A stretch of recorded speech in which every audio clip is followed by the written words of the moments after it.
Pronto, tá gravando. Gente, boa noite mais uma vez. Queria agradecer a todos que estão aqui conectados nessa reunião online, nessa reunião onde nós vamos bater um papo muito legal, muito interessante. É um tema muito legal. É polêmico, sim, mas é difícil dizer qual tema não tem sido polêmico já desde que a gente começou a conversar sobre esses temas. Temas que envolvem sexualidade e atração homoafetiva normalmente são temas extremamente polêmicos por serem temas pouco conversados, tá bom? Então, o tema de hoje é: se você nasceu assim, não pode estar errado ser assim. A gente já tem visto, conforme as semanas vão passando, que qual é a proposta dessa nossa série Verdades Secretas, que são 9 verdades secretas. É lançar uma frase popular que representa um pensamento comum, tá bom? E no grupo a gente já começa uma pré-discussão, onde nós argumentamos e avaliamos se essa frase contém uma verdade ou uma mentira, se ela é verdadeira, se ela é falsa. E acredito que vocês já viram essa frase sendo dita ou variantes dessa frase.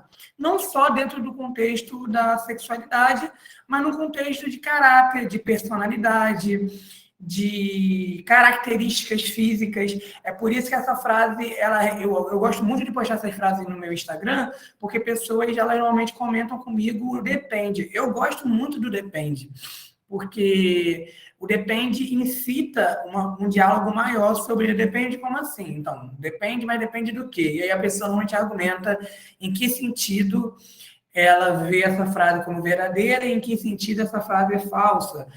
Então é muito complexo. Essas frases, elas saem de pessoas e pessoas pensam muitas coisas antes de formular uma frase. E essa é a nossa frase. O nosso tema vai desaguar na sexualidade. Ou seja, no fim das contas, o nosso tema é sobre a possibilidade do nascer gay e como nós podemos responder a isso a partir de negar, primeiramente, ou não, essa informação. É possível nascer gay? Em segundo lugar, se sim ou se não, como nós podemos responder a isso? Mas nós temos uma grande jornada aqui. Uma coisa que eu gostei muito, e eu não sei se eu vou conseguir resgatar isso porque já subiu um pouquinho na conversa, foi uma fala, né, do Alisson no grupo, que eu achei muito legal. Se o Alisson quiser me lembrar um pouco dela, que eu achei legal o quê? Quando ele faz menção desse nascer, e a frase original era essa, tá, gente? Se eu nascer gay, não pode estar errado ser gay. Aí, o que eu decidi fazer? Eu vou tirar o gay e vou colocar o assim, porque fica mais amplo, porque aí não é só sobre nascer gay. E se eu nasci sem braço? Eu achei legal que na resposta do Alisson, o Alisson ele mandou para mim, né? O Alisson, gente, o Alisson tem um nível fantástico. Ele me mandou já no WhatsApp a resposta dele para eu ter acesso, cara. É um negócio assim, muito doido, entendeu? Muita eficiência, gente. Deixa eu acessar aqui, calma aí. Ele citou Rousseau, eu acho que ele citou até Gabriela, né? O mais popular, né? Então, o que é legal dentro dessa resposta dele é que ele parte todo do princípio de Gênesis 3, né? Ou seja, da queda da humanidade, só que ele fala no terceiro parágrafo aqui, achei muito legal. No mundo em que vivemos, temos exemplos de pessoas que nasceram surdas, cegas e paraplégicas, mas com a permissão do autor da vida, seja através de milagres, tecnologia e também da medicina, elas passaram a escutar, enxergar e andar. Assim como temos muitas pessoas que desde o nascimento têm audição, visão e pernas perfeitas, mas por algum motivo, ao longo da vida, ficaram impossibilitados de utilizar corretamente seus membros. Eu achei muito sensível da parte do Alisson citar o aspecto da deficiência física. O próprio termo, né, gente? A questão do termo deficiência física já aponta para o fato de que não está como deveria ser. Então, em algum sentido, a gente, quando fala que a pessoa ela é deficiente física, significa que há algum erro naquela, como eu posso dizer, naquela formação biológica, tá bom? Aqui podemos analisar e contestar realmente o quanto isso é moralmente errado. E realmente aí é aquela coisa, a pessoa não nasce escolhendo ser assim. Mas não é meio loucura a gente pensar que alguém pode ter nascido com um braço e tendo a possibilidade de ter o outro braço restaurado, seja por milagre, seja por algum tipo de operação médica, ela se nega, entende? A ter essa restauração, a ter essa cura. Então, isso é um ponto base muito interessante. Por quê? Porque acho que com o tempo a gente começou a se conformar com a realidade de as características físicas que eu tenho, as formas que eu estou corporalmente falando são minhas, então elas não podem estar erradas de forma nenhuma, não tem por que eu querer uma retificação, quando na verdade isso quebra muito até mesmo o nosso sentimento como seres humanos que aspiram por uma restauração. Você consegue entender o que eu estou querendo dizer? Vou falar de uma forma mais explicativa. Quando a gente acaba tendo uma conformidade de você é perfeito do jeito que é, mesmo que você não tenha algum membro, a gente perde aquela esperança cristã que os antigos tinham de dizer, não importa o que te falte, no fim das contas, um dia isso vai te ser restaurado numa nova criação. Sabe, gente? Então, eu acho que partir daqui, desse princípio de que até uma deformidade física, até mesmo uma deficiência física, ela pode ser contemplada da seguinte forma: eu tenho uma deficiência física. Isso não me torna não amado por Deus, daqui a pouco ele vai entrar nesses pontos. Muito pelo contrário, eu sou amado por Deus mesmo nessa condição, mas eu aspiro, ou seja, eu desejo, eu busco e eu espero por uma restauração, tá bom? Se isso acontece na deficiência física, será que isso não vai acontecer em outras desordenações ou desordens, se vocês preferirem, em outras áreas da nossa existência?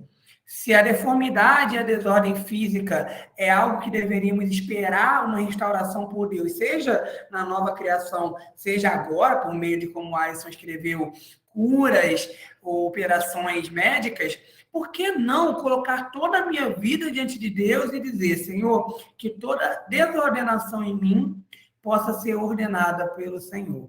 E aí que a gente entra na nossa pergunta, que é muito importante. Eu acho que nós, como cristãos, precisamos mais uma vez nos sentar aqui, estamos numa mesa online, né? Uma mesa de discussão e reunião online, onde nós precisamos pensar sobre temas que a sociedade está refletindo e pensando. Eu vou falar de dois amigos meus, eles são homossexuais mesmo, eles vivem na prática homoafetiva.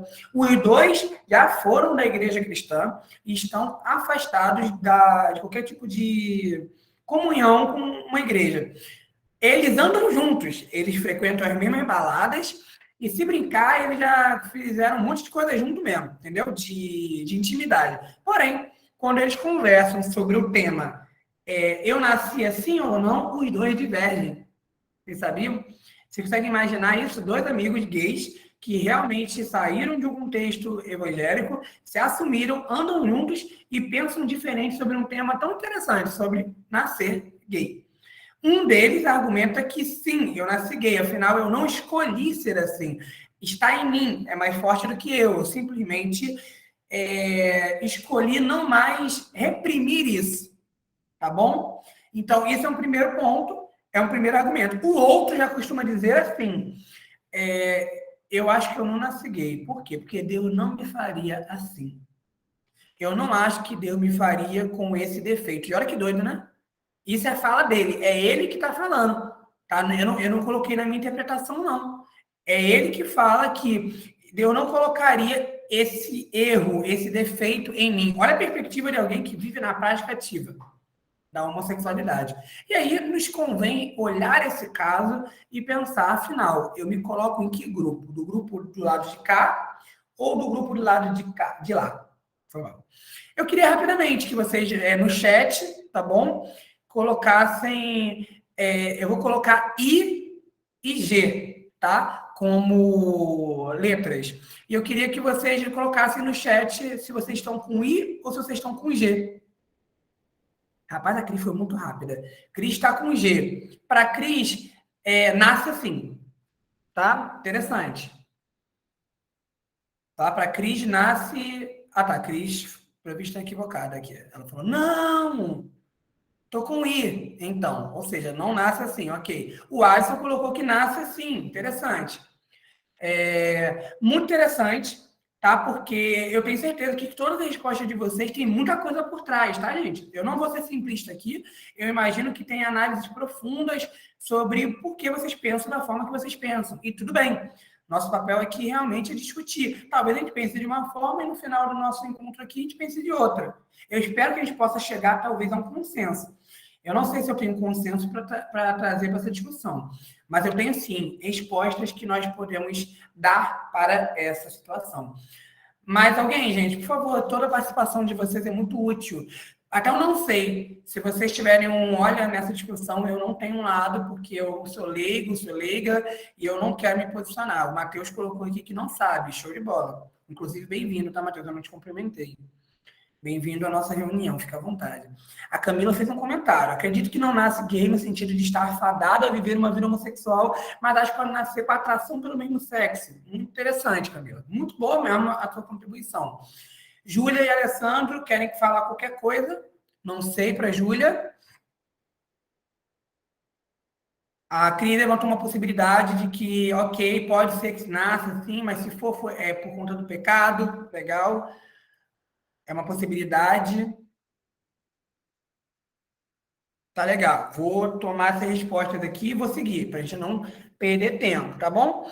Primeiro, eu quero dizer para vocês o seguinte: eu não vou dar uma resposta agora. Daqui a pouco eu vou trazer muita contribuição que vai nos ajudar a pensar e concluir alguma coisa, tá bom? Mas eu quero levantar para vocês, dentro do contexto homoafetivo, três grandes motivos que as pessoas dão para a homoafetividade. Não sei se vocês sabiam disso, mas há muitos estudos sociais que tentam traçar, né, uma raiz para por que a pessoa ela se torna homossexual ou expressa uma homossexualidade. Isso é variante, tá bom, pessoal? A transexualidade, a bissexualidade e etc. Tá bom? O primeiro caso, que é normalmente argumentado, e aí eu queria que vocês também se autoavaliassem se vocês fazem parte dessas pessoas que argumentam isso. E até se vocês concordam com esses argumentos, tá bom? Primeiramente, família desordenada. O que significa isso? Algumas pessoas vão dizer que uma pessoa se torna homossexual, transexual, bissexual e suas variantes porque dentro de um contexto familiar, ela tem uma família desordenada. O que é uma família desordenada? Vamos colocar um homem, tá bom? Um menino que nasceu numa família onde o pai não é presente. Quem nunca ouviu essa? Que realmente a pessoa, o rapaz, ele acabou indo pelo caminho da homoafetividade porque o pai não era presente na vida dele. O pai não era um exemplo masculino, o pai não ensinou ele como se comportar, como pensar, como agir. Então, ele acabou absorvendo o exemplo mais presente no lar, a mãe, que tinha uma personalidade muito forte, e ele passou a admirar tanto a mãe que ele passou a realmente, de alguma forma, a ter essa orientação para o sexo que a mãe tinha, tá bom? Isso é uma coisa que é argumentada, tá legal? Isso é uma possibilidade.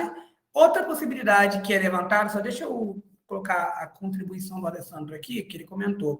Acredito que nascemos com uma natureza pecaminosa devido ao pecado de Adão e, consequentemente, isso trouxe deformidade em várias áreas, inclusive a nossa sexualidade. Interessante. Daqui a pouco a gente vai passar nisso e ver o quanto isso aí é possível ou não. Um segundo fator que é colocado, se alguém lembrar de alguma coisa, tá, gente, dentro desses pontos que eu estou levantando, pode contribuir. Quem quiser falar também, coloca a mãozinha, né? Vocês vão ver aqui, ó. Estão vendo? Uma mãozinha que eu estou mostrando aqui. Estão vendo a minha mãozinha aqui? Que apareceu? Então, se alguém quiser falar, pode manifestar essa mãozinha que eu dou lugar para vocês contribuírem também e fala, tá bom? Mas quem quiser colocar no chat também, fica à vontade. Então, sobre família desordenada, se alguém quiser contribuir com a experiência pessoal ou de alguém, é super bem-vindo. Um segundo fator que normalmente é apontado é o abuso sexual. Esse aí é muito, muito comum mesmo ser levantado como sendo uma experiência traumática para o menino ou para a menina, e estes acabando por E é interessante, né, gente? Eu sou muito novo, né, como idade mesmo, e eu também tenho estado estudando na área de sexualidade há um período relativamente pequeno. Mas uma coisa que eu, nesses meus estudos, eu tenho percebido é como o abuso sexual, ele provoca reações diferentes nos sexos. Só um comentário que eu acho que é enriquecedor. Quando um homem ele é abusado sexualmente na infância, é estranho, mas é costume ele ficar confuso, tá bom? E às vezes ele acaba indo para uma direção homoafetiva porque aquilo gerou um prazer e uma curiosidade nele. Há um misto de prazer curioso nisso e confuso, que acaba por antecipar, né, por inaugurar a sexualidade daquele rapaz, daquele menino, e ele acabando querendo se entregar para uma sexualidade mais homo ou ampla, né? Ou seja, ele é mais aberto à sexualidade homo, né? Por incrível que pareça. Agora, gente, o abuso sexual na menina é algo impressionante. Cria uma aversão ao sexo oposto. Olha que interessante. Há muitos relatos existem dois fatores muito pesados que quem estuda o lesbianismo acaba colocando dentro da perspectiva de por que a mulher ela acaba procurando outra mulher para a relação. Acaba enriquecendo muito essa nossa lista. Mulher acaba olhando para o homem e não se encontrando um parceiro que a ouça e que literalmente a trate com dignidade, respeito e carinho. Então, o que ela faz? Ela procura alguém que lhe é semelhante. Alguém que também sente essa necessidade de ser ouvida. Então, ela vai lá e supre essa carência da outra e é suprida nessa carência. Tá bom? Quem me conhece sabe que, dentro de um contexto muito naturalista, a homoafetividade ela é muito lógica, né? É mais fácil alguém que me é igual me satisfazer, pois sabe o que eu preciso, sabe o que eu quero. Por quê? Porque ele olha para si mesmo. Então, é uma sexualidade muito, muito fácil de se corresponder nesse sentido, porque é igual. Por mais que haja diferença de personalidade, dentro do aspecto biológico, há uma igualdade. Então, é muito fácil. Então, nas mulheres, quando... É por isso que é muito louco acontecer de mulheres velhas, mais velhas, perdão, procurarem parceiras do mesmo sexo. Eu conheço, tá, gente, casos assim de mulheres que viveram uma vida promíscua, aí quando ficaram mais velhas, depois dos seus 40 anos, decidiram ter uma parceira. Por quê? Porque elas querem uma experiência sexual diferente? Não, elas querem uma experiência de companheirismo diferente. Ela se sente decepcionada com homens e ela quer realmente encontrar essa parceria. A Cris colocou vê se eu entendi certo o seu comentário aqui, Cris. De 4 lésbicas que você conhece, 3 se enquadram nisso, né? É isso mesmo? Então, sim, ela confirmou aqui. Isso acontece, tá, gente? Isso acontece mesmo. Porém, por outro lado, o abuso sexual, muitas vezes, por um homem, gera uma aversão terrível da mulher com o sexo masculino. A mulher ela não consegue mais olhar para um homem e literalmente sentir um interesse ou uma possibilidade de relacionamento. Ela cria uma aversão, então ela foge para o mesmo sexo, buscando ainda ter essa sensação de proteção e de prazer sexual que é natural da mulher. Então, o abuso sexual também é um dos fatores que são normalmente apontados como uma das causas da origem da homoafetividade, transexualidade, bissexualidade, etc. Tá bom? Por fim, um terceiro argumento muito comum, gente, perdão, porque parece bobo mesmo quando eu li, eu achei ele muito engraçado, mas ele tem sua lógica, porque o que essa lista quer mostrar é que há muitos motivos que podem ser apontados. E um dos motivos é a falta de uma prática esportiva. Olha que doido. Para homens, meninas que estão aqui presentes, às vezes um rapazinho, ele não é bom no futebol, coitado. E ele nunca é escolhido no futebol. E ele nunca é escolhido no futebol, ele começa a ter questionamentos de que há algo errado com ele. E ele literalmente começa a pensar se talvez ele não seja um homem mesmo. Ou se talvez não seja um homem diferente dos demais meninos. Pasmem, isso é uma possibilidade. Isso é uma coisa que acontece, tá bom? Lendo, eu vi respostas assim de pessoas E isso não pode ser descartado, gente. Isso é uma das possibilidades que são elencadas e até dadas por pessoas. Conheço outros, crianças que às vezes eram muito delicadas quando crianças e as pessoas ao redor já chamavam de, desculpem o termo, mas é o que era comum, pelo menos aqui no Rio de Janeiro, bicha, viadinho, e a criança nem sabe o que é. Mas por alguma razão ela fica ouvindo tanto aquilo ali que ela começa a se perguntar: o que é isso? Será que eu sou isso? Sabe? A gente chama isso de autorreferência, né? É quando alguém diz que você é alguma coisa e você passa a acreditar no que as pessoas dizem sobre você. Já viu quando, não sei, né? Cada lugar tem seus contextos, mas às vezes teve uma mulher que ela vivia uma vida de prostituição e ela teve uma filha. Aí todo mundo chama ela, sabe de quê? A filha da prostituta. Essa é a identidade da coitada. É como todo mundo conhece ela. E filho de peixinho, peixinho é. A coitada começa a se perguntar a todo momento também se ela não nasceu para ser prostituta. Esse é o peso que a gente carrega, às vezes, com pessoas falando coisas nos nossos ouvidos, gente. Enfim, essas são algumas possíveis origens. Porém, no meio desse carnaval de motivos e de justificativas para ser gay, existe um grupo que tem falado frequentemente o seguinte: minha família é ótima. Meu pai sempre foi presente, um pai maravilhoso, me levava para jogar futebol e me ensinou a ser uma pessoa decente. Minha mãe, trabalhadora, ok, família não é desordenada. Aí chega, a gente começa a cavar, né, com nossos preconceitos e dizemos: mas aí, você já teve alguma experiência muito traumática na sua infância, um tio? Não sei se vocês sabem também, mas infelizmente, né, os maiores casos de abuso sexual acontecem em âmbito familiar. Então, acaba que, por mais que seja um preconceito, também é um preconceito baseado num conceito estatístico, né? Então, é difícil, gente, é difícil. A nossa realidade, ela não é preta e branca, né? Ela é cinzenta.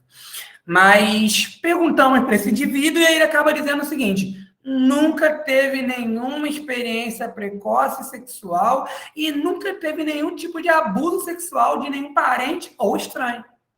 Aí a gente já fica com uma incógnita na nossa cabeça de, meu Deus. E no futebol? Eu gostava de esporte, participava ativamente de esporte, da escola, sempre gostei de jogar muito e tal. Aí acabou, né, gente? Mas as pessoas chamavam de... E, gente, mais uma vez, eu já passei por isso recentemente numa sessão de aconselhamento meu, onde eu perguntei isso para o indivíduo. Falei: olha, quando você era novo, você teve algum tipo de prática de bullying com você? As pessoas te chamarem de apelidos desagradáveis, que acabavam assim, te denotando ou te conotando para uma questão sexual homo, e não houve, entendeu? Então a gente fica literalmente assim: afinal, diante de uma situação dessa, qual é o caso? E eu gosto muito, né? Não sei se todo mundo sabe, mas eu, nessas 9 verdades que eu estou trabalhando com vocês, eu estou baseando bastante no livro do Ed Shaw, que inclusive esse é o primeiro livro que eu quero sortear para vocês nessa nova série de verdades secretas. E para vocês que estão aqui, tá? Em primeira mão, anúncio do YouTube aqui rapidinho.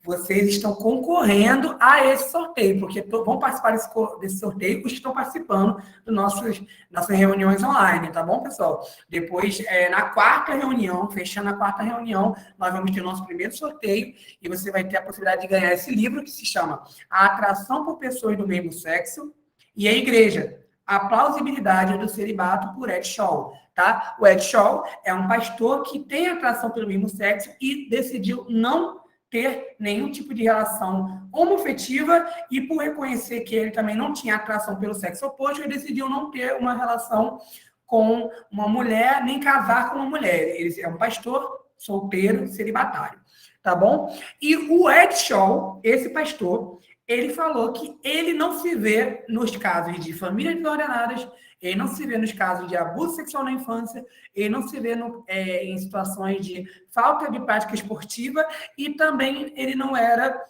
alvo de bullying. Na verdade, ele realmente, quando ele olha a vida dele, a experiência dele, ele consegue dizer que o que parece para ele é que ele nasceu assim. Não houve um fator que determinou, ou um fator que o levou a isso. Só que aí que tá, ele não defende essa perspectiva. Ele só está tentando levantar para a gente a possibilidade do seguinte: e se for possível realmente que eu nasci assim? Será que a Bíblia tem uma resposta para mim?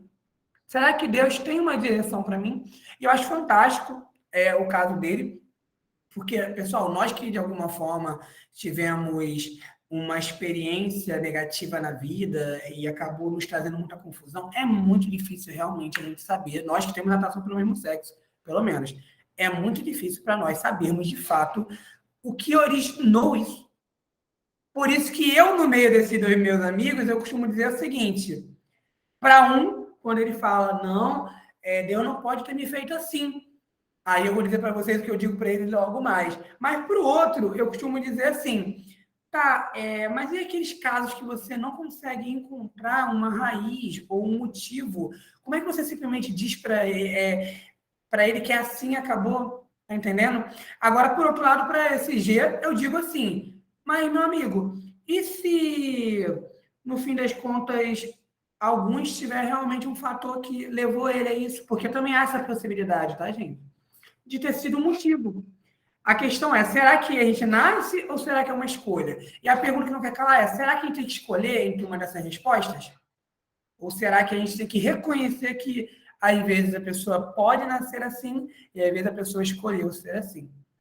E aí é complexo, porque aí, trazendo um pouco de ciência para cá, tá, gente? A última pesquisa que houve sobre a busca pelo famoso gene gay, tá bom? Que a comunidade LGBTQIA+, tentou advogar muito, e os cristãos lutaram com ferro e fogo, tipo assim, parecia que se descobriu o gene gay, acabou a Bíblia, rasga a Bíblia, porque Deus já não tem mais o que dizer. Será que é isso? Isso é algo a se considerar. Será que se hoje nós descobríssemos que há um gene gay, será que acabou? Então a Bíblia já não pode mais falar nada contra e não pode nem se pensar contra a prática homossexual, porque ela, por ser biologicamente comprovada de nascença, acabou. Será que realmente isso acontece? Então, o ponto que a gente vai levantar aqui é o ponto que o Alisson realmente destacou lá no grupo do Vamos Falar de Sexo, mas também muitos de vocês já apontaram aqui. A Cris apontou por um lado, ela não acha que se nasce gay. Porém, se nasce gay, isso é por conta do pecado. A Camila fez uma resposta muito bem colocada e o Alessandro também. Tudo está muito coerente, tá bom, pessoal? As respostas de vocês estão muito legais. Nenhuma foi viajada, tá bom? Ainda que fosse, sempre é muito proveitoso, né? Mas não foi o caso dessa vez. Realmente, a gente teve respostas extremamente complementares aqui. Até mesmo a Cris que se opôs, na verdade, a resposta dela é extremamente plausível, coerente e complementar, na verdade. Então, o ponto que nós temos para destacar aqui é uma doutrina cristã, é um entendimento cristão da forma que nós entendemos a realidade, que nós chamamos de pecado original. E meu papel aqui é vou colocar uma régua aqui de maneira que a gente possa ficar equalizado no nosso entendimento. O que é o pecado original? Deus, quando ele criou todas as coisas, ele criou um casal, Adão e Eva. Ao criar Adão e Eva, ele colocou Adão e Eva num jardim, no Éden, no qual eles deveriam viver uma vida diante de Deus, conforme a direção de Deus. Deus dá uma direção para Adão e para Eva, de que eles vivessem de acordo com ele, sem comer de um determinado fruto da árvore de conhecimento do bem e do mal. E se alguns aqui são um pouco conhecedores de Bíblia, vão saber que, e mesmo que não conheçam a Bíblia, se vocês vivem no mundo real, vocês viram que alguma coisa deu errado. E o que deu errado? A gente chama de pecado original esse momento histórico no qual Adão e Eva, eles ouvem a tentação do diabo no jardim, no qual o diabo, em forma de serpente, tenta realmente estes para comerem do fruto proibido. E ele começa a encher o coração de Adão e Eva para comerem desse fruto, porque eles poderiam ser semelhantes a Deus, independentes, poderiam legislar sobre eles mesmos, eles poderiam ser autônomos, livres, sem depender desse Criador. Só que, no fim das contas, não é isso que acontece. Ou melhor, talvez seja, mas isso não seja como exatamente suava. Essa liberdade sem Deus, no fim das contas, foi uma escravidão. Essa autonomia sem Deus, no fim das contas, foi sem rumo. Tá bom? E, no fim das contas, eles perderam o que havia de mais importante, Deus e a direção dele. E passaram a seguir, e nós, também após Adão e Eva, começamos a seguir uma vida sem rumo, uma vida sem direção, uma vida na qual nós não sabemos mais para onde ir. O pecado original gerou aquilo que nós chamamos de queda da humanidade. A queda da humanidade consiste no entendimento de que lá no Éden a humanidade pecou contra Deus e se afastou de Deus. Se afastou de Deus, e ao nos afastarmos de Deus, ficamos desorientados. Só que a queda, gente, é um evento, não é religioso, tá? Não é somente uma humanidade perfeita que se afastou de Deus em si. É uma humanidade que foi criada para a glória de Deus, cuja perfeição está em se relacionar com Deus. Quando essa humanidade não se relaciona mais com Deus, acaba acontecendo desgraças na estrutura humana e, consequentemente, na estrutura da criação, meio ambiente, natureza, sociedade, política, arte e tudo mais. Por quê? Porque a partir de Adão e Eva haveria a entrada na morte no mundo. E com a entrada da morte no mundo, passa a existir doenças, passa a existir deformidades físicas. Por isso que a resposta que o Alisson deu no grupo é uma resposta muito boa. Por quê? Porque é fato de que uma pessoa que ela tem um braço a menos, uma pessoa que ela não tem uma orelha, ou que ela tem uma orelha maior que a outra, a gente está dizendo que aquela pessoa ela está pecando por ter aquela deformidade, mas não é errado entendermos que ela tem aquelas deformidades por conta do pecado original, que afetou a humanidade.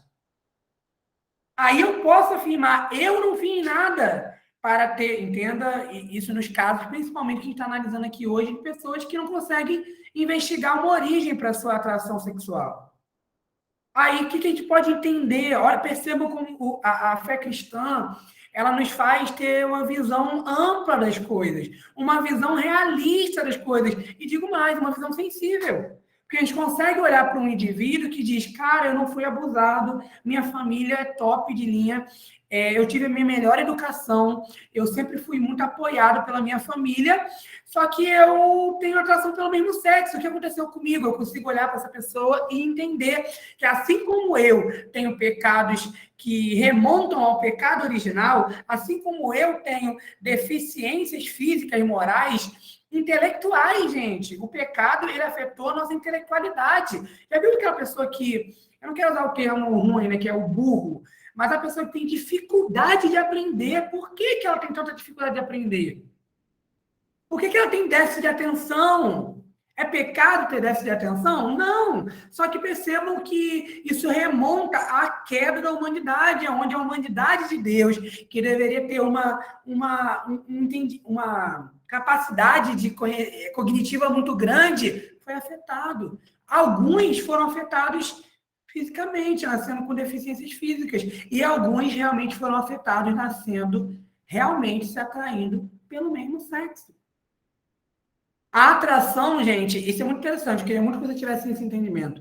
A atração é algo extremamente complexo. Eu não estou falando sobre a tentação do que nós fazemos com a atração. Quer ver um negócio? Ter atração em si é algo involuntário. É involuntário. Eu realmente não escolho ter atração. Os homens aqui que aqui estão e que são heterossexuais podem dizer isso. É porque a gente esquece de colocar isso para a heterossexualidade. Pensem comigo, a gente escolhe ter atração por mulher? Ou isso é meio que natural, inato? Posso perguntar a mesma coisa para meninas. Meninas, alguém ensinou vocês a gostarem de homem? Ou será que quando vocês olham para um rapaz, algo desperta o interesse de vocês? É algo inexplicável e involuntário. E é tão involuntário, gente, que existem momentos da idade infanto que você não tem atração nenhuma por homem nem por mulher. Eu sei que isso aí é uma loucura para alguns, né? Mas sim, existem idades muito infantis, né? Nas quais não há nem atração em si ainda sexual. Não há interesse nem pelo sexo oposto. Então percebam que há realmente uma questão involuntária aqui. Então, eu queria dizer para vocês, gente, estágio neutro, né? A criança é uma criança. É por isso que eu odeio realmente de namoro infantil. Porque é uma criança, gente. É uma criança. Relacionamento interpessoal nesse sentido de conotação mais sexual, onde há papéis e responsabilidades, e submissão e liderança, são coisas de uma idade mais madura. Crianças têm que brincar, crianças têm que aprender os seus papéis de menino e menina dentro de uma família, entendeu? Dentro da escola, da sociedade, e não dentro de um relacionamento ainda. Entendeu? Principalmente na prática. Na teoria até vai, né? Mas na prática, vocês entendem? Então é involuntário. Agora, imaginem um indivíduo que simplesmente ele é uma menina, mas ela olha para outra menina e ela tem atração para essa menina. Ela não escolheu, às vezes, ter essa atração, mas ela tem. E é isso que eu acho interessante. Isso só demonstra, na verdade, que Deus criou aquele indivíduo. Porque a atração sexual, gente, é algo natural. E se é algo natural, é algo que Deus nos dotou com a faculdade e a possibilidade, a natureza de se atrair sexualmente por outro indivíduo. Isso faz parte da boa criação de Deus. Vocês entendem isso? É claro que é uma mancha, porque essa atração ela não está na direção que Deus estabeleceu, mas ela corresponde à estrutura que Deus criou. Uma estrutura sexual que está funcionando bem. Por isso que quando um adolescente nos procura, muitas vezes com essa crise, e infelizmente tem sido cada vez mais raro isso acontecer, porque o adolescente ele acha que não pode falar sobre isso, porque se falar sobre isso ele está com um demônio no corpo. Inclusive, eu não coloquei aqui, tá, gente? Mas um dos fatores que é apontado é que é demônio. Né? Se a pessoa é homossexual, ela é porque está endemoniada. E eu não vou dizer que nunca é isso, mas a maioria das vezes não tem sido isso onde é afirmado. Tá bom? Eu acho que isso é muito... É engraçado, né? Isso é espiritualizar de forma a racionalizar a coisa, na verdade. Olha que doido. Porque a gente quer encontrar uma justificativa, não quer lidar com a realidade que a Bíblia realmente fala de que Davi diz na oração que ele nasceu em pecado. Aí, sabe o que algumas pessoas interpretam nesse versículo? Que Davi queria dizer que a mãe dele teve uma relação sexual. Logo, aquilo foi um pecado e Davi nasceu. Só que, gente, ter relação sexual não é pecado, tá? Então, quando Davi disse que nasceu em pecado, ele não quer dizer que o ato sexual no qual ele foi concebido era pecaminoso. Não, ele quer dizer que ele nasceu em pecado, que o estado em que ele nasceu, por natureza, é de um pecador. Vou ler aqui o que a Cris colocou, antes de continuar. Ela colocou aqui que já ouviu várias vezes pessoas mais velhas dizerem que a homossexualidade se dá por conta de falhas genéticas. O que é complicado, né? Não tem comprovações, mas eu acho que é uma tentativa de justificar. Não estou discordando em absoluto, mas eu acho que é simplista. A palavra que nós temos para hoje aqui, gente, é fugir das respostas prontas. É fugir dos simplismos, de tentar colocar a culpa de uma coisa no que às vezes não é culpa. Às vezes o indivíduo simplesmente nasceu com uma tendência homicida. Isso é impossível, gente? Será que é impossível uma pessoa nascer... eu lembro que eu converso com o João Marcos, ele fala uma coisa que soa engraçado e pesado às vezes, que ele fala sobre... qual é aquele caso que tu fala da pessoa que é viciada em sexo, é isso?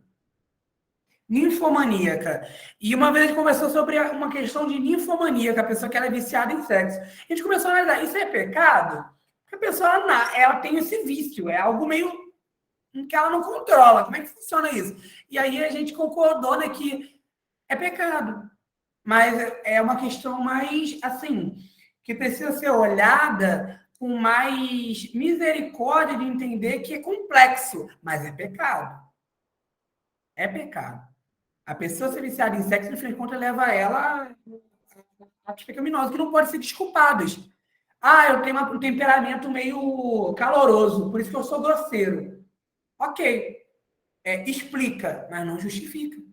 Porque se você tem um temperamento que te leva ao pecado, você tem que lutar contra o pecado ainda.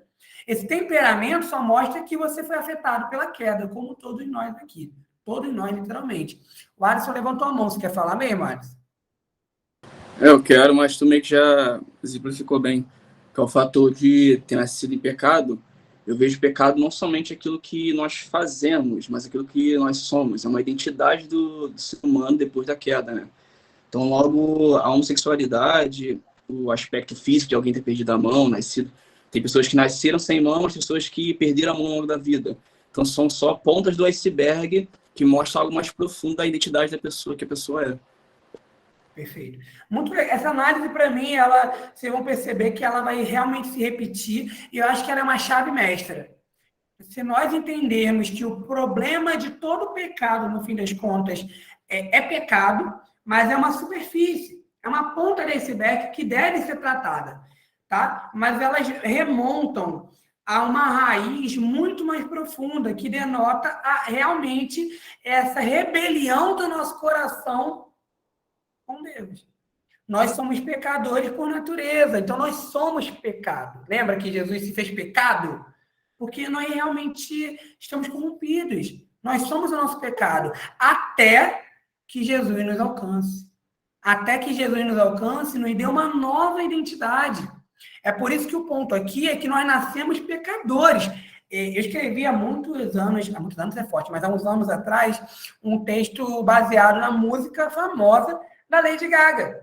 Não sei se hoje em dia não está tão em alta, mas eu acho que vocês vão conhecer, que é Born This Way, que é nasci assim, praticamente, nasci desse jeito. E a música é: eu sou lindo do meu jeito, porque Deus não comete erros. Eu nasci assim. A teologia da Lady Gaga, e sim, é uma teologia, porque ela está falando o que ela pensa sobre Deus e sobre como Deus faz as coisas. Ela está literalmente falando da relação do Theo, do Deus, com o antropo, o ser humano e a sua criação. Então, percebam que na teologia da Lady Gaga, o que ela está dizendo é: se eu sou assim e Deus me criou, significa que eu sou perfeito, Deus não erra. E é uma teologia boa, gente.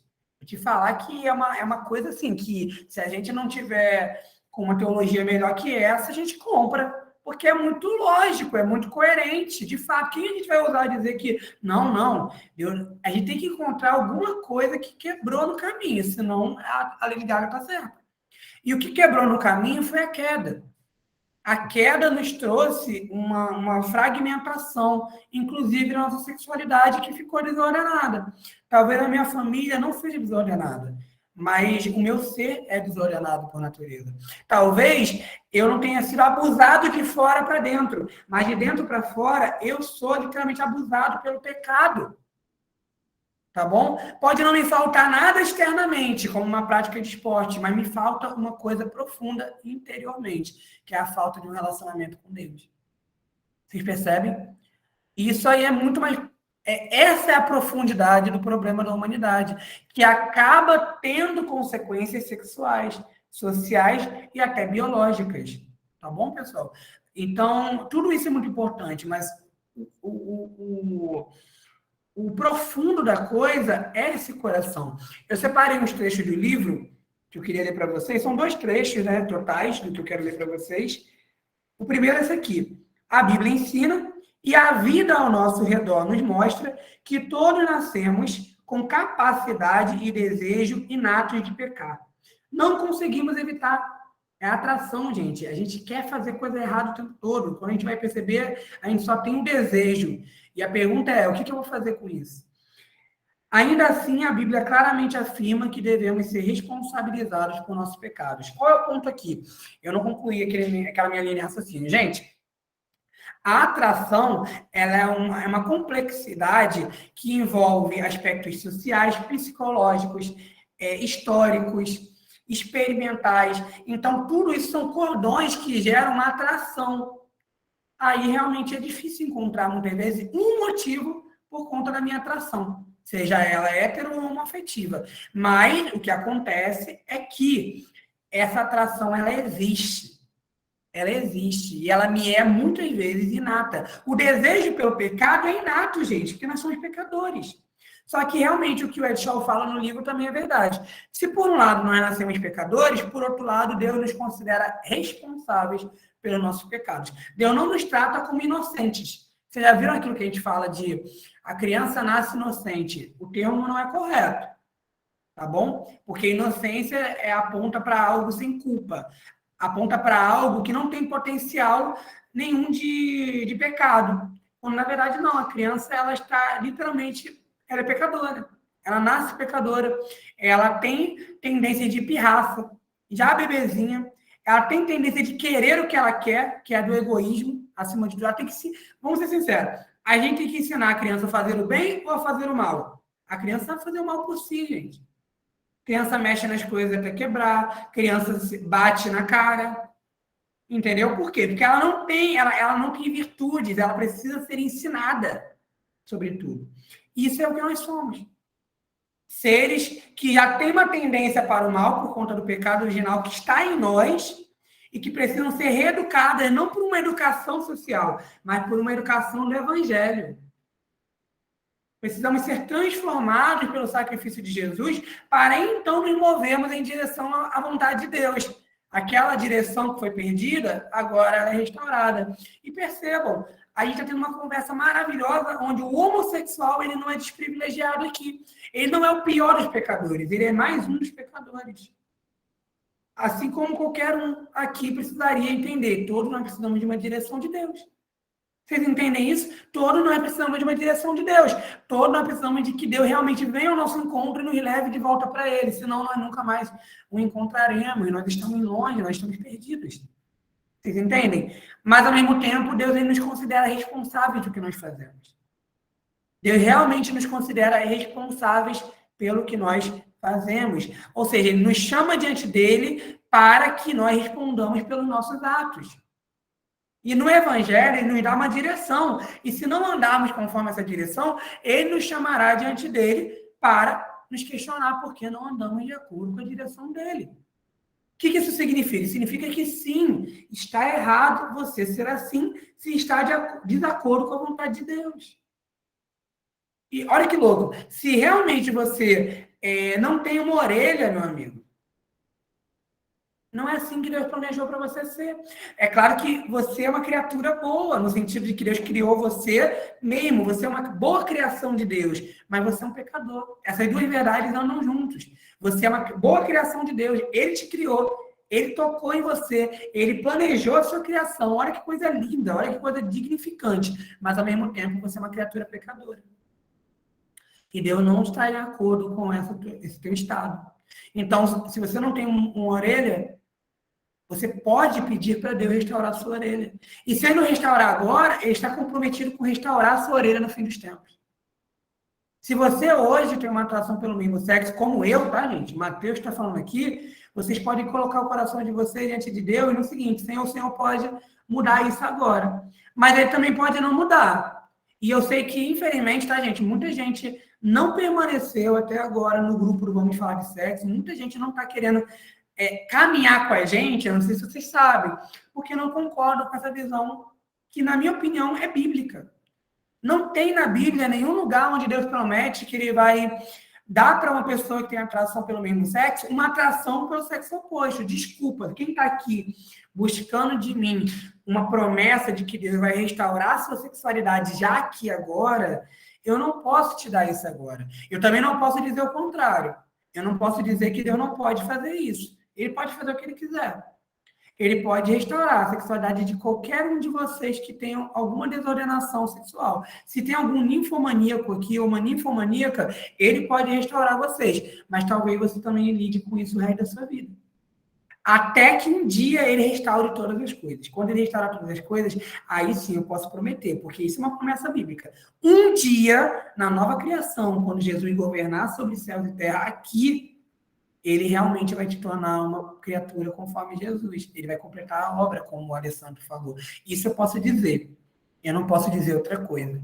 E não importa a deficiência que você tem, o pecado com que você lute, a promessa de que um dia não haverá mais pecado em nós. Esse pecado original que nos torna escravos do pecado, ele vai ser aniquilado. Essa é uma promessa real e linda. E linda demais. E eu queria convidar vocês a descansarem nessa promessa. Quando vocês forem evangelizar ou conversar com alguém que é homossexual, não tente só atacar nele como se isso é uma mera escolha. Não! Aceite a possibilidade de ele ter nascido assim. Aceite a possibilidade de ele não ter escolha realmente por conta da atração dele. Afinal, você também não tem escolha para muitas das suas atrações. A maioria dos seus desejos por pecado, eles surgem e você tem que lidar com eles. A partir daí, isso é pecado ou não? Porque a atração, ela não é pecaminosa. Mas se a atração dá lugar a fantasias sexuais, Se a atração te leva a desejar outra pessoa e começar a imaginar várias coisas, você com aquela pessoa ali, aí isso realmente o pecado nasceu no teu coração, tá bom? Antes sequer de você consumá-lo fora do seu corpo, fora da sua mente, tá bom?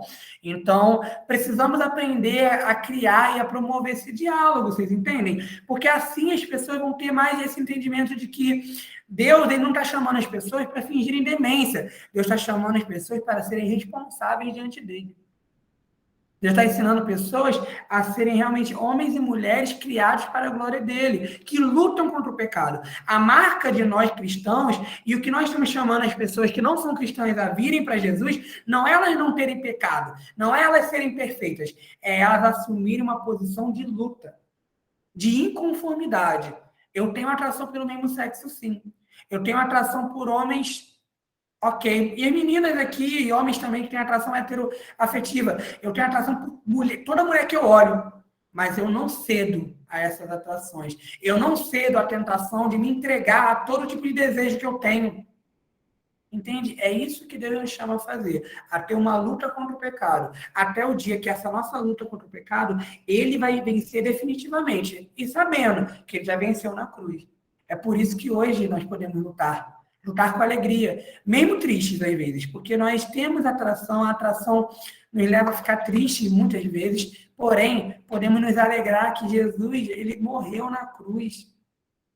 Ele morreu na cruz. Ele venceu o pecado e a morte. E um dia ele vai aniquilar o pecado e a morte. Vocês entendem? Então a gente pode esperar por isso. Nós temos esperança. Esperança em realmente termos a nossa completa redenção.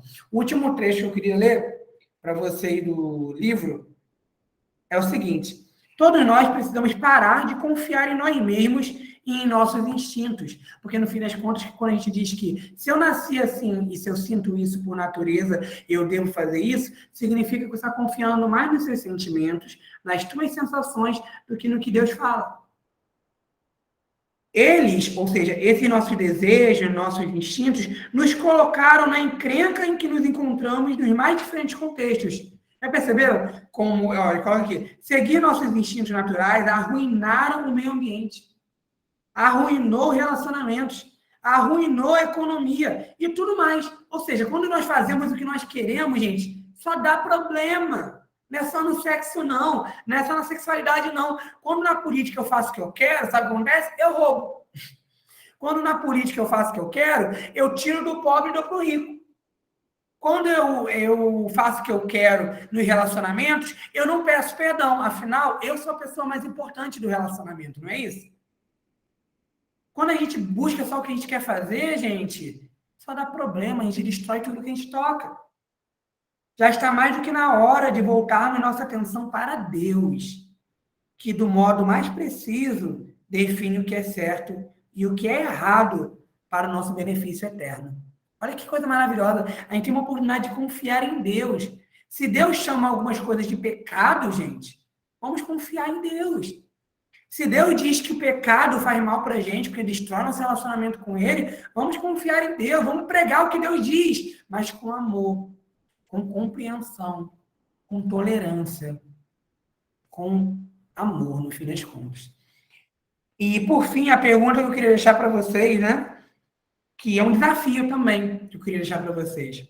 De que maneira nós podemos comunicar melhor que um instinto natural para fazer algo não significa que aquilo deve estar certo. Esse é o desafio que eu quero deixar para vocês. A gente conversou sobre muita coisa aqui em um espacinho muito pequeno de tempo, vai dar 1 hora de reunião, e eu queria realmente colocar isso para vocês. Como a gente pode comunicar melhor esse nosso entendimento? Como nós podemos fazer isso? Esse é o nosso desafio para a vida. Eu espero que Deus leve vocês para conversas onde vocês sejam desafiados a responderem isso com amor, com empatia, mas com verdade. Verdade bíblica. Basicamente é isso, pessoal. Esse foi o nosso encontro de hoje. Eu queria perguntar se alguém quer contribuir, se alguém quer perguntar, se alguém quer dar algum feedback do que ouviu aqui, isso também é sempre bem-vindo. Alguém quer falar alguma coisa?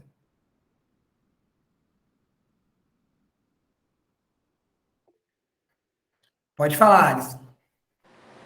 É só algo que... Peraí. Só algo que você falou e que eu já conversei com uma pessoa, um colega meu, e ele tinha essa mesma teologia que a Lady Gaga tem, né? De que Deus me fez assim, e então é correto eu ser assim. Não só nessa teologia, mas várias teologias as pessoas têm, mas sempre que eu pergunto se ela está satisfeita nessa forma de ver o mundo, enxergar a realidade dela, se ela encontrou plena satisfação, compreensão. E normalmente, às vezes alguns negam, mas ficam aquela coisa apreensiva. Eles falam que não é satisfeito no coração dela essa ideia, porque todo dia ela tem que buscar algo novo naquilo que ela acha que é correto. Uma pessoa que se vê assim, acha que é correto ela ter nascido assim, Deus fez ela assim, então é o correto, ela não está inibida de problemas, ela sempre acha que vai ter uma solução meio tudo aquilo. Sendo que quando eu olho para a realidade do evangelho, por exemplo, eu vejo que até foi uma das coisas que me chamou a atenção a seguir o evangelho no início da minha caminhada, foi ver que a boa notícia do evangelho, ela me dá um sentido tanto filosófico, que a ciência tenta descobrir, que as religiões tentam descobrir, mostra de onde eu vim, o motivo do problema do mundo, a solução do problema e o objetivo final, onde eu estou indo. O evangelho nunca me dá essa resposta plausível, tanto numa questão de fé, de eu acreditar nisso, quanto sentido lógico também, o ser humano também é um ser lógico, de eu pensar e raciocinar e ver que isso tem uma lógica. Então, a única que me satisfaz por completo. Porque as outras filosofias que tentam anunciar, tentam pregar, ela está sempre tentando tapar lacunas que ela não consegue por conta própria. O ser humano está o tempo todo tentando ser o Deus da própria vida, né? Tentando dizer quem ele é, o que ele pode ser. Só que ele mesmo entende que não é o suficiente. Igual quem sempre fala, né? O Plutão tentando assumir o lugar do Sol. Ele não consegue ter massa suficiente para dar ordem para todo o sistema solar. O ser humano, eu vejo que está o tempo todo tentando uma teologia, uma razão, tentar ser Deus da própria vida, só que ele mesmo vê que não se satisfaz por completo. Então, quando eu olho para o Evangelho, é o único que consegue preencher de fato todas as lacunas. Quando eu olho para Cristo, ele me dá essa satisfação por completo.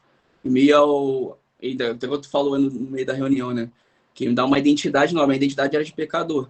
E com isso, todos os aspectos da minha vida, de sexualidade, o meu ser físico, tudo à minha volta era fragmentado, era prejudicado por causa dessa minha identidade. Então, no Evangelho, essa nova identidade de filho de Deus, ela bota em ordem e dá sentido para tudo que está acontecendo na minha vida. Muito bom. Muito bom. Perfeita colocação. Camila colocou aqui, deixa eu ler para ela. Pedi. Meu Deus. Foi. Acho que essa reflexão vale para várias áreas da vida. Uma necessidade mesmo que natural e talvez até legítima não pode ser justificativa para alcançar a satisfação dessa necessidade a qualquer custo. Muito legal, muito legal mesmo. É realmente isso. Pegar como a gente está aplicando um determinado conhecimento numa área, mas entender que isso é uma verdade para a realidade. Tá? A verdade do pecado original, pessoal, é uma realidade para a vida inteira, entendeu? É a ganância. A gente nasce realmente com impulsos pecaminosos que vão se manifestar em diversas áreas, tá bom? Somos todos pecadores. Eu acho que a gente entender isso é fantástico. Nós somos todos pecadores e todos nós, infelizmente, desejamos o que Deus não planejou para a gente. Então, deveríamos dar as mãos de reconhecer nossas debilidades e irmos até Ele, porque Ele é o Senhor da vida, Ele é o Deus que tem a direção certa para nossas vidas. É Ele que pega a nossa vida toda quebrada e fragmentada e restaura todas as coisas. E quando nós olhamos para essa restauração, vemos que tudo aponta para Ele. Tudo aponta para Ele. E volta para Ele. A minha sexualidade tem que louvar a Deus. O meu trabalho tem que louvar a Deus. O meu relacionamento tem que louvar a Deus. Não tem como Deus existir e o meu relacionamento com Ele ser parcial. Eu vou na igreja no domingo, adoro a Deus, mas fora da igreja, fora do domingo, eu vivo uma vida minha. Esse Deus é um Deus que a gente inventa. É o Deus que não exige tudo de mim. Só que esse Deus não existe. Principalmente no cristianismo. No cristianismo, realmente, o cristianismo ele encara a realidade como Deus sendo o Deus de todas as coisas. Mais alguém quer falar? ou contribuir? Bem, se ninguém mais quer falar nem contribuir, o que eu peço para vocês sempre lá no grupo, se vocês puderem dar algum feedback, qualquer retorno sobre como é que foi, isso anima o pessoal do grupo a participar, tá bom? Isso é legal pra caramba. E agradeço a participação de todos vocês, em especial aqui do Matheus, tá? Que eu não conhecia. Um prazer ter você aqui no nosso grupo. Espero que tenha ficado à vontade e tenha gostado bastante, tá bom? Lembrando que todos vocês estão concorrendo ao sorteio aí do livro, tá? Que vai ser sorteado depois do quarto encontro. Preciso resgatar até o nome de todo mundo que participou desde o início, tá bom? Nenhuma pergunta, nenhuma contribuição, né? Então, agradeço. Se vocês puderem, eu vou só pedir para vocês disponibilizarem as câmeras de vocês, que puder, claro, para eu tirar uma foto rapidinho com você, né? Para divulgar o nosso encontro. Sempre isso me ajuda, na verdade, a divulgar o que a gente está fazendo e trazer pessoas interessadas, né? Para realmente discutirem esse tema, sempre me ajuda muito. Tá bom? Quem não puder ativar a câmera, não tem problema. Espera aí. Show. Por favor, todo mundo que puder aí olhar para a câmera, fazer aquela uma pose.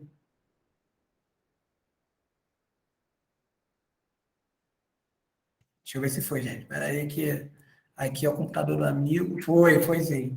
Obrigado, gente. Boa noite, bom descanso. Que Deus abençoe você. Lá no grupo também, se quiserem falar mais, é só falar que a gente vai interagir. Boa noite, povo. Valeu, gente. Boa noite, Valeu, galera. gente. Obrigado aí. Tchau, Boa tchau. semana pra todo mundo. Acho que essa semana ainda, semana que vem, eu divulgo o próximo tema, hein? Fique com Deus. Beleza. Valeu, gente. Valeu. Obrigado, Boa Tamo noite. junto. Tchau, tchau, pessoal. Saudade de você. E aí, Cris? Ih, Tudo deixa bem? eu só parar de gravar aqui. É verdade, moço. Mas eu tenho que